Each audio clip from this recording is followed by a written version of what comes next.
we can start our session 2 here in the B2BForum of the European Hydrogen Week 25, which is about the current state of play and the future of hydrogen mobility. Ladies and gentlemen, my name is Yorgos Chatzimarkakis. When I started, now it's already nearly 10 years ago, to build up this Hydrogen Europe Association, mobility was the cornerstone. And mobility was also a flagship for European hydrogen technologies. And when it comes to legislation, we were very, very proud, to be honest, to build up the AFIR, Alternative Fuel Infrastructure Regulation. Regulation means one-on-one, it needs to be implemented by member states. And that was quite some years ago. But then we fell into a gap. There were decisions not taken by member states, and here I'm very clear, there was a shift within the European Commission towards battery mainly. I wouldn't say only, but mainly. A clear shift. Did it help? Are we in a good situation today? Or do we see problems, especially on the job markets in Europe, and also in the acceptance of climate issues in European societies? Because both play a role, and we want to discuss what we can do to offer alternative pathways. In July this year, some 37 CEOs of an alliance which we call the Global Hydrogen Mobility Alliance said, no, this can't go on like this. We need to stop that trend. We need to stand up. And you saw this morning Karin Rådström being, as a CEO, clearly signaling we want to change this trend. We want to say clearly there are alternatives, because Europe, without a battery production, without enough power grids, can never ever reach the targets without having a redundant, an additional technological pathway. If not, you will see a whole shift to fossil combustion, which is also still a possibility. We see that in many, many member states, and that would jeopardize, of course, all the efforts that have been done all these years. I'm in the privileged position to be just the moderator today and to shut up after the opening remarks, because we have the whole distinguished power of this Global Mobility Hydrogen Alliance here.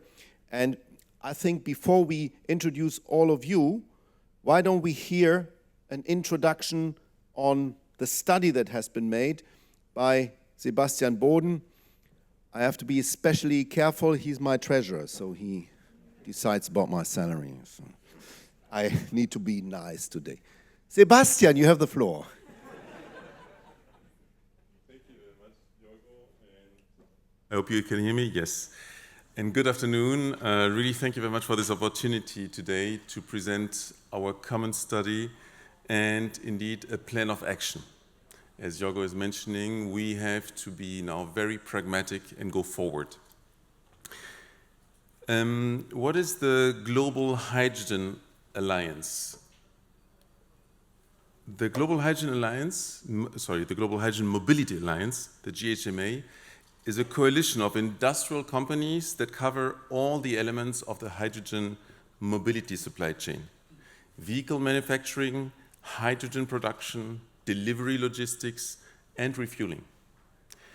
As Yorgo mentioned, we launched in past July in response to the battery vehicle focus of the Automotive Strategic Dialogue at the Commission.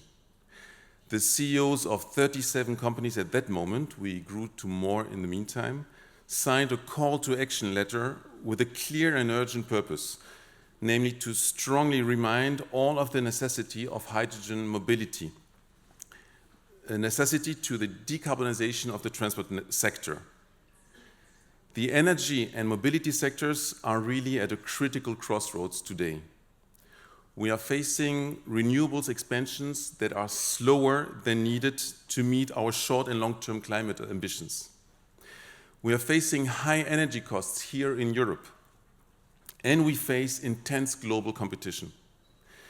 In this complex environment, hydrogen mobility isn't just a future concept. It's a reality already today, and we will speak about it. We see inspiring projects like, for example, Highland's fleet of leased trucks in several European countries, or Hysetco's 700+ taxis that are operating on the streets of Paris. However, we must be realistic. The industry is at a critical juncture, facing the classical chicken and egg problem that has now stalled progress. We've seen major, well-intentioned players delay vehicle rollouts and others shut down refueling stations. Yet, the wider strategic case for hydrogen is stronger than ever. This isn't just about another powertrain. It's essential for energy security, allowing us to diversify our energy imports.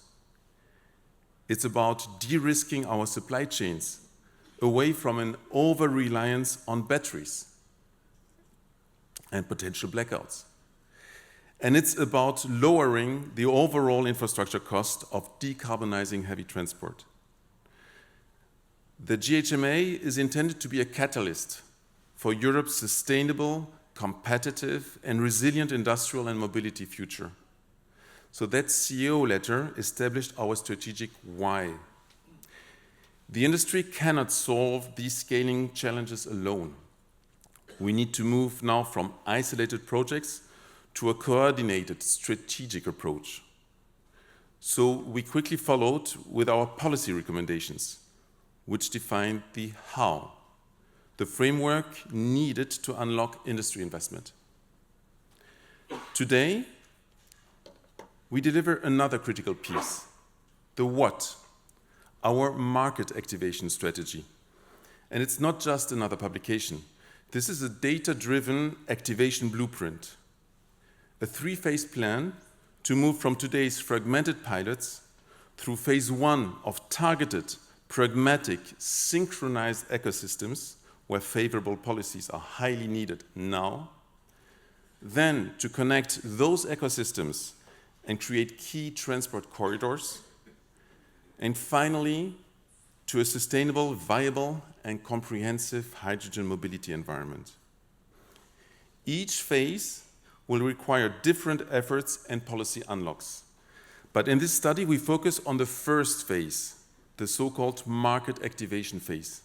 We identify the different tipping points that we need to hit to drive lower costs for each block of the supply chain, and how we can deliver each, in turn then to activate hydrogen mobility at scale as quickly as possible. So why is hydrogen mobility struggling to build momentum today, especially in this, let's call it the phase zero in Europe? The simple answer is TCO. The total cost of ownership rules everything in commercial route transportation, where margins are thin and competition is fierce. Nozzle prices of today, typically around 15 to 20 euros per kilogram, are way too high. Hydrogen vehicle prices are multiples of diesel. And there is very limited subscale refueling infrastructure due to a lack of viable refueling station investment cases.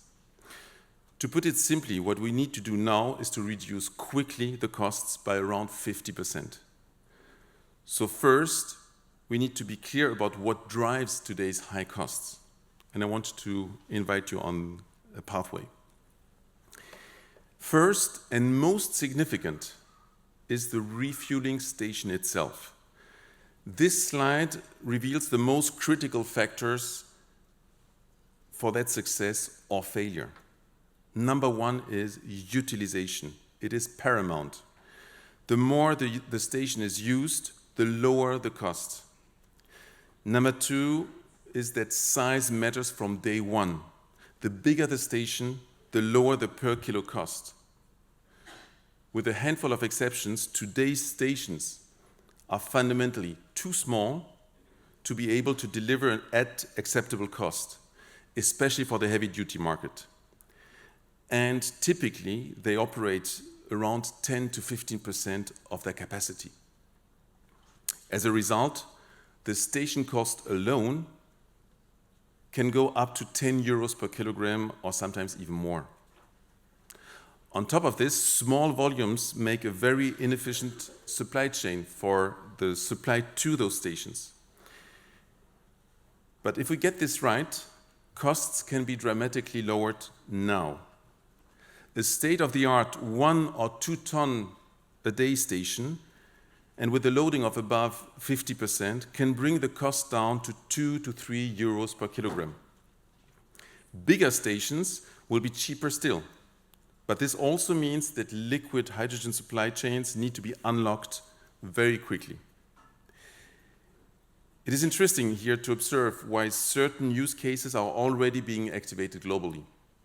These are areas like regional distribution, city buses, like in Germany, or drayage operations in and around major ports. So why do these use cases work? Well, because they have captive fleets, predictable routes, and high vehicle uptime. This combination guarantees the high station utilization that in turn drives the cost down and makes the economics viable from day one. Second is the hydrogen molecule. Hydrogen costs can range between 2 and 10 euros or more today, depending on the sustainability attribute. But many hydrogen mobility incentive schemes require that the most expensive and most scarcest RFNBO molecules is used from day one. Even biotechs can help to compensate, but usually do not cover the full cost difference.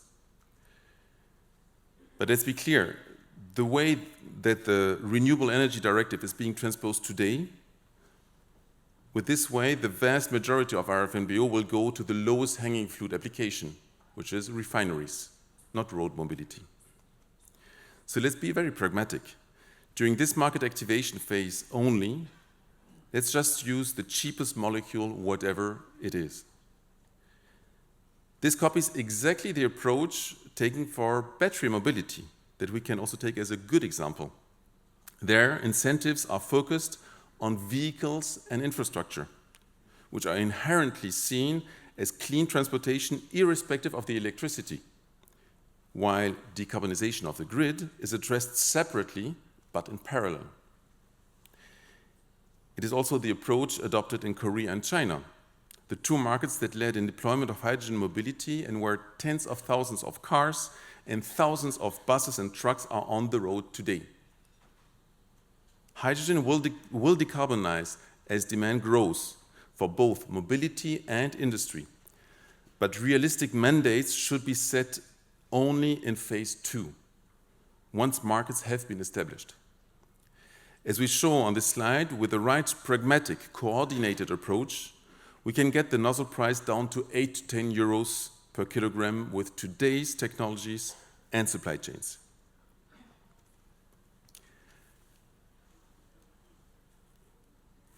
As that helps to drive widespread use, and as we hit the key tipping points for each part of the supply chain, infrastructure will roll out, vehicle production can scale up, and hydrogen nozzle prices can come down still further.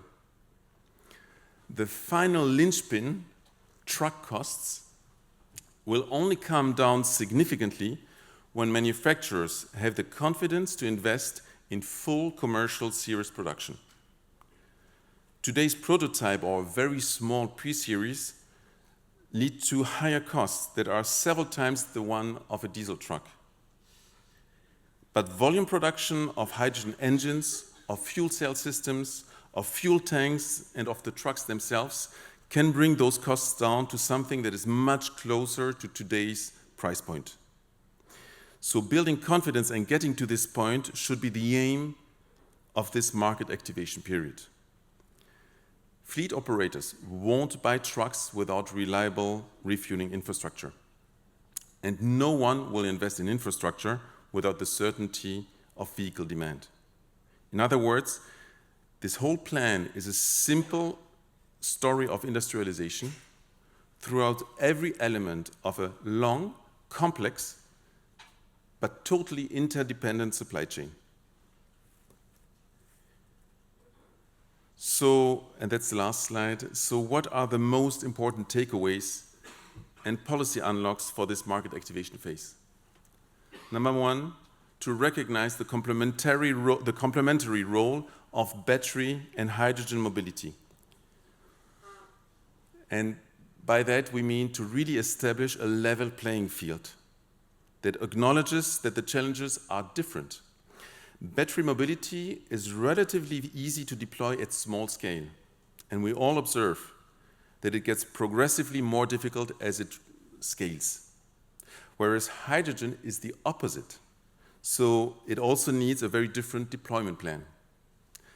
Number two is to minimize the station costs by synchronizing the deployment of refueling infrastructure and vehicles. Public funding should incentivize as large a station as possible, subject to at least 50% loading. This will create dense, high utilization hubs and a good user experience. As a matter of fact, Dutch swim-style incentives are today the best designed for this. In addition, urgent implementation of existing policies should be fast-paced and accelerated, such as the Eurovignette or the next steps of ETS, as they will incentivize users to get vehicles on the road. And third, we have to mimic, as I said, what has been successful in battery mobility and be pragmatic on hydrogen attributes. It means to establish a clear and realistic pathway to low carbon and renewable hydrogen, but address this separately from the deployment of vehicles and infrastructure. If you want to see more about this study, I will invite you then to go into the full report. In the meantime, I thank you for your attention and will enjoy the panel discussion. Thank you. Excellent. Thank you, Sebastian. And I think Sebastian speaks for all of us because it's the Global Hydrogen Mobility Alliance behind that, and we forget to tell your role. You're the Vice President, Hydrogen and Energy Partnerships at Air Liquide, one of the, I would say, founding partners of Hydrogen Europe. We have here on the panel for basically the fueling stations, but not only, Antoine Tournant, who is Vice President, Hydrogen and Gas Mobility at Total Energies. We have Volker Hasenberg, Head of Regulatory Strategy at Daimler Truck. We have Dr. Jürgen Guldner, General Program Manager for Hydrogen Technology at BMW. And we have Niki Berger, the Hydrogen Ecosystem Coordinator at Bosch. Could I start with the vehicle? And could I start with the vehicle we saw this morning and we see outside, and that's Daimler Truck? Because possibly, to be nice to the European Commission, that's the most obvious. That's where everybody says, okay, truck, hard to decarbonize, that's okay for hydrogen. Dear Volker, what's the problem? I mean, we just heard that, I also witnessed, we built up a regulatory framework, everything was there, but then something happened. Although you had your record run, you had the product, and it's 3 years, 4 years old. What exactly was the problem? Is it Ursula von der Leyen? Is it the Mobility Commissioner? Is it Chancellor Scholz-Merz?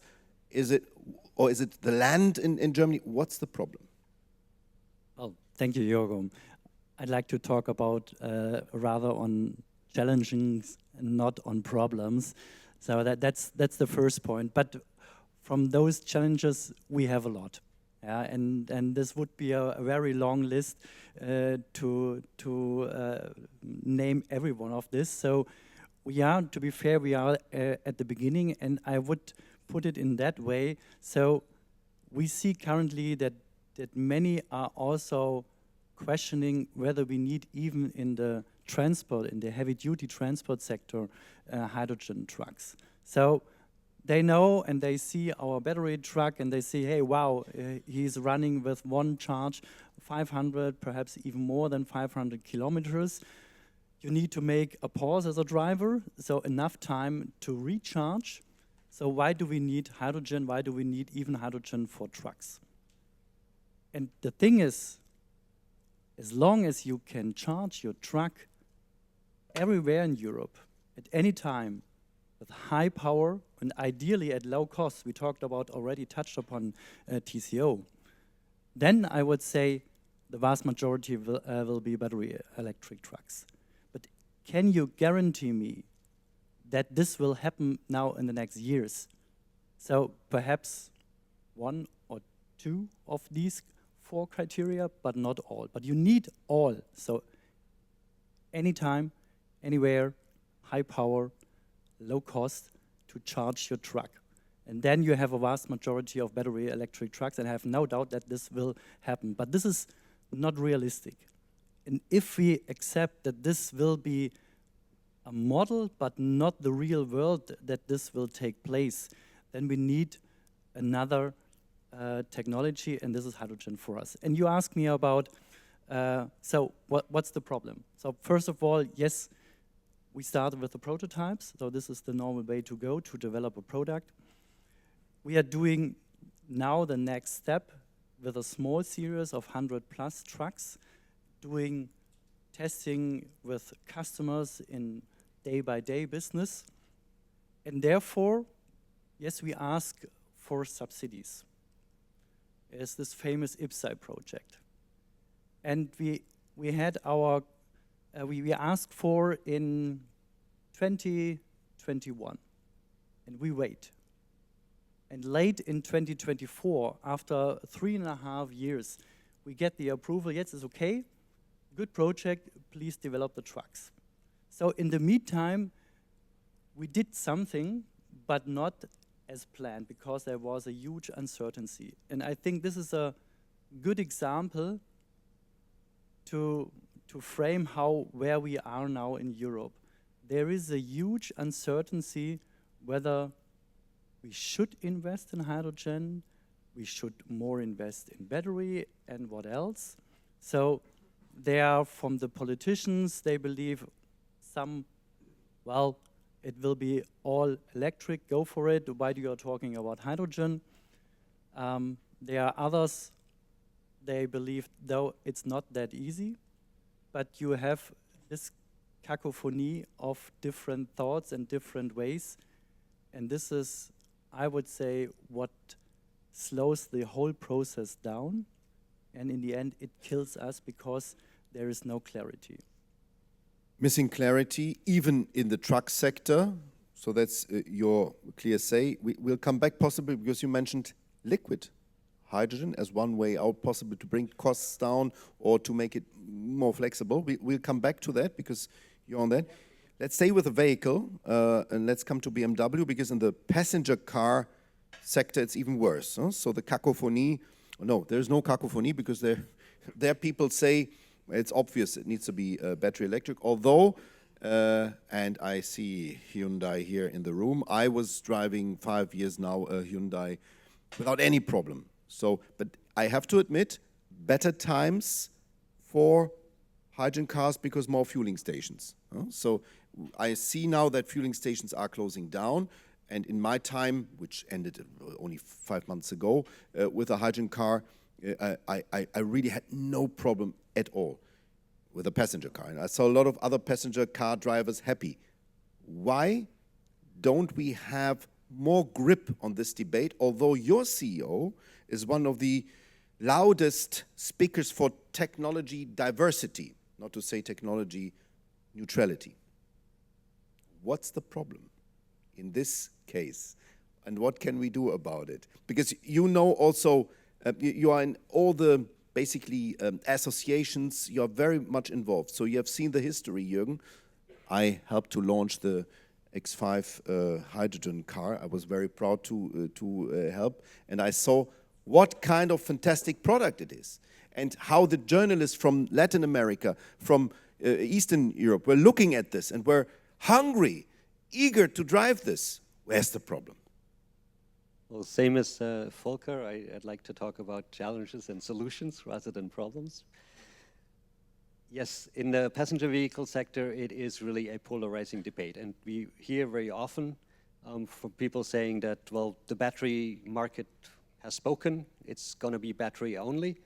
And then we look at for example, surveys that sometimes magazines, even state institutions put out. And then you see, yeah, a lot of people like battery cars. And as BMW, we have a great portfolio of battery electric vehicles. You can get an electric powertrain in every model lineup. But we also see that it's not going to be enough. That there are people who say, I prefer hydrogen, maybe because they don't have electric charging at home, because they live in a city, God forbid, like here in Brussels or in Munich or in Paris or wherever, because they travel a lot, because they simply don't want to kind of plan their lives around the electric charging needs of a car. And yes, we will get electric charging down to 10, 15 minutes at a supercharger, but they won't be in the cities, right? So it's again the usability, and what we see is that the discussion is way too technical and not looking at the end user, the consumer. Because the best way to change people's behavior, and we are taking away something that has been there and dear to many people, the combustion engine, and we want to replace it. And if you take something away from someone, it's always better to offer options. And in that debate, that is really missing the social aspect. We have a society that's already polarized enough, I think. Why should we not use the options that are there? And the cool thing about hydrogen is we have the technology here in Europe. The whole supply chain is here. I mean, when I look in this room, we could probably, sit together and build a hydrogen car made in Europe almost entirely. And the battery value chain is somewhere else. We all know that. Raw materials, same story. So let's keep hydrogen mobility open for all vehicle types. And because we're going to talk about infrastructure in a minute, let's build the infrastructure such that it can serve all vehicle types at the same time. It's feasible, and we don't need the discussion of, are we going to build infrastructure now only for the trucks? Well, then we'll find out, oh, we need them for the buses too, and oops, now we need them for passenger cars. We did the mistake with the infrastructure in the early days when we built it only for passenger cars. We now know we need it for the entire vehicle portfolio, from passenger cars all the way up to trucks. And let me say one more thing. At BMW, we kind of walk the talk or drive the talk. We're converting in our factories the forklifts, the little vehicles that drive around, from battery to hydrogen, because it's more economical and works better in the operation. We also have pilot projects for hydrogen trucks for our logistics. So for us, it's a whole story, hydrogen in the whole value chain, not just in our products, but also in our production. You talked about infrastructure. We come to the components in a second. Let's talk about infrastructure. We have with us Total, a very committed company, building fueling stations, but also being involved in big hydrogen projects like the GetH2 project. You will be one of the biggest off-taker in Europe for this early mover project. What, out of your perspective, needs to be done? You know also the European, but especially also the French context, and we need member states. We discussed a little bit about Germany now. You are both, you are French and German. You know the French context. What do we need to convince basically the policymakers to invest into this infrastructure? Because in the end, it's an investment, as you all said, and you need this investment too. What's your challenge? I don't talk about problems anymore. What's your challenge that you see out of your perspective, and happy to see Total so actively involved still? Thank you, Jorgo. As a matter of fact, Total Energies, and not anymore Total, and that's part of my presence in this room, because yes, we turned from Total, previously oil and gas driven company, Total Energies, opening up to all energies, new mobilities, and hydrogen as part of them. So let me maybe stress what we believe at Total Energy as an infra player. We're not the only infra player here. We do that in partnership with Air Liquide, with our joint venture Teal Mobility. As infra player, we have our boots on the ground. We have our station on the ground as well. And right now, we think that heavy-duty mobility for H2, which is our driver, we think that the best usage case for hydrogen is heavy-duty mobility. It is our strategic driver to push for. And we think that it requires today 4 behaviors that we absolutely need to implement jointly. The first one is a sense of emergency. As I said, we have stations on the ground. The clock is ticking. Future gets closer. Few years ago, I remember having seated in this very room where we were planning for, truck stations that would happen in 2030s and dropping figures. Now, we must understand, and I think all our companies here are expressing that if you want to see a long-term view for hydrogen, you have to contribute now. The future is happening now. And then it takes me to second behavior, which is pragmatism. I think it's time to acknowledge that in this heavy-duty mobility, be it in France or in full Europe, there will be a limited number of trucks on the road in the next years. There will be a limited number of stations, not as much as what we planned or hoped for in the past, for reasons that have been expressed very clearly also. And there are also a limited number of incentives. But if you put together this limited number, these trucks by hundreds, these stations by tens, these incentives that do exist by tens of millions, there is the possibility to define and to have an ecosystem working where we will achieve what Sébastien mentioned as being dividing the cost by 2, or at least create an ecosystem where we can show that dividing the cost by 2, that works, and we can prime the pump. So together with this pragmatism, there is determination. As I said, we have invested quite for a long time. We invested, our first hydrogen station was in 2002. We've been into also in Germany involved in the creation of H2 mobility. We have been creating heavy-duty stations that we passed over to Teal. And we are committed to contribute to have, in this sense of emergency, the cooperation of all actors to make it happen. And that's my fourth behavior, this cooperation, which you also have expressed, Sébastien, in your opening statement. We have to make it happen together now. Industry players, truck manufacturers. We have to get also the authorities on board in order to make sure that we have the framework that allow this to happen, not in 2 years, not in 3 years' time. We have to make sure the incentives are creating a kind of a early bird opportunity, make it now and you'll benefit earlier than others. Don't take it for the next 2 or 3 years. There are great programs like a SWIM that have been mentioned. They need to be put a bit more in an emergency. And let's get the customer on board. And customer on board is exactly as was said in the opening statement, is TCO based. So our firm belief at TotalEnergies, we can make it happen. We can make it happen, not alone, definitely not. H2 is a story of partnership for us since the beginning.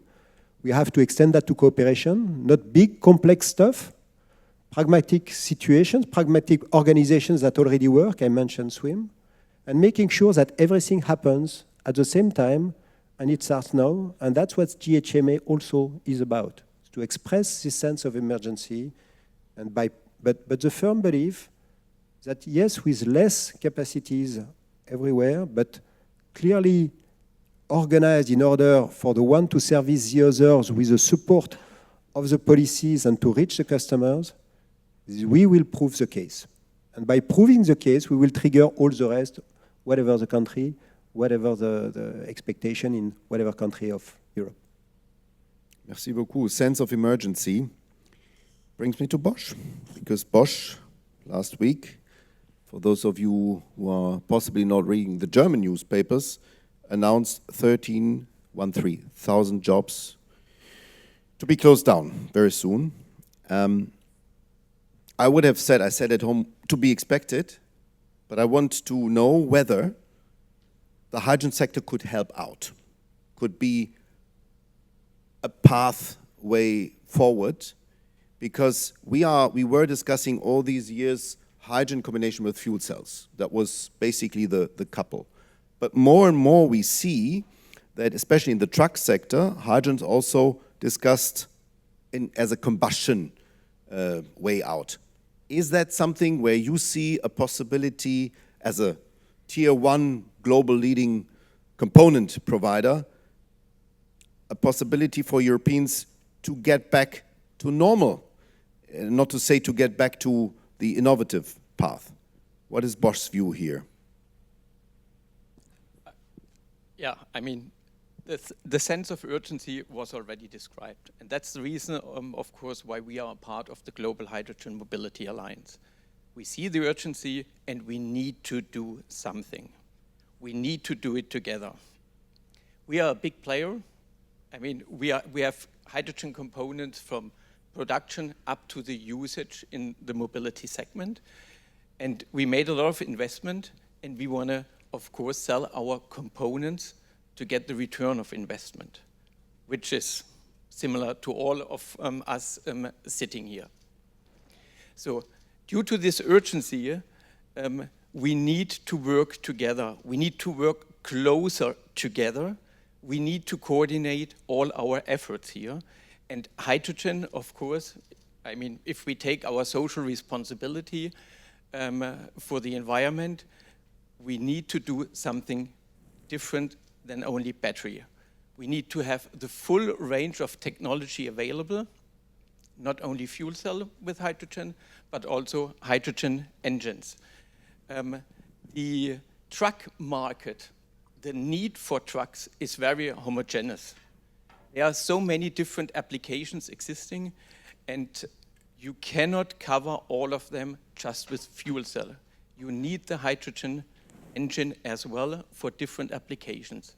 And the hydrogen engine is in principle a further development of the engines, the combustion engines we have today. So also as a kickstarter for the economy, we need and we should use them. But once again, and if I look at the time here, once again, we need to work together, all of us. We need to coordinate our efforts in Europe to bring hydrogen on the road. Excellent, thanks very much. We have a few minutes only. Could I ask all of you, because our job here is lessons learned and path forward, to possibly say it in one sentence. What would you wish as the path forward out of the lessons we learned, especially the last 5 years? Maybe I start with you, Sebastian, and then we go the way we sit here before we unfortunately have to close. It's super interesting. In one sentence, path forward. So what we wish is what is beginning right now, that, and I will be a little bit blunt, that we get our act together. That as an industry, and this is exactly what's happening right now, and I see this very positively, we bring our different views and understandings of the mechanics of how to start such a market with the best practices we observe worldwide, and we go for a very pragmatic, very clear pathway to market activation. And so there's really a first step that is, I would say, industrial homework to be done, and it's being done right now. You saw some of those elements today, so that then we are even clearer when we have some policy asks or some incentives asks. And so this is the moment where we are, I would say, really in a new phase of this activation. During a decade, we've done a lot of nice, excellent pilot projects. Now we go for industrial scale-up. Excellent. So, out of your view, but a little bit shorter. The treasurer, he can talk. Thank you. I think wish time is over. It's about what we want, and we want to make it happen. So I think what is now critical is that we put everything we've learned, as you said, and we've learned what works, we've learned what doesn't work. It's now time that with a few committed players as us, we put proposal on the ground, and by sharing, and that the 4 words that I mentioned, so emergency, pragmatism, determination, and cooperation are shared all over the place, including by the authorities, and therefore that it irrigates the programs. We must have programs that express emergency and don't leave time for things to happen. We need programs that help the early adopters because they are the one paving the way. So what we want is really making sure that this combination of industrial players that we are here also get equally committed public representatives for together make it happen, not in 2-3 years' time, in a few months' time. We must show that in the next 3-4 months we must have something up and running. Emergency, very good. Maybe liquid hydrogen can help, I don't know. So you ask for one sentence, right? Yeah. Okay. Be brave, think bigger. Great. Very good sentence. Jürgen. Implement the AFIR. We are bringing the vehicle, but we need the stations. We talked so much about AFIR. It took us so long to get it. Now we're rediscussing it again. We should stop discussing and start doing. Implement the AFIR as is. It's not perfect, but it's the best we have, and don't dilute it, don't move it back, anything, just do it. And it would work for both fuel cells and combustion. Nikki. We need a close cooperation between policymakers, industry, and markets to join forces for hydrogen mobility. I think that's excellent and brought together, but I also like this emergency, pragmatism, and especially cooperation. And you show that we are cooperating in a broader sense. Let's continue this. I think this Global Hydrogen Mobility Alliance just started, and it already shows some results. Let's put even more effort because the emergency is there. Thank you very much indeed. Thanks to the panel.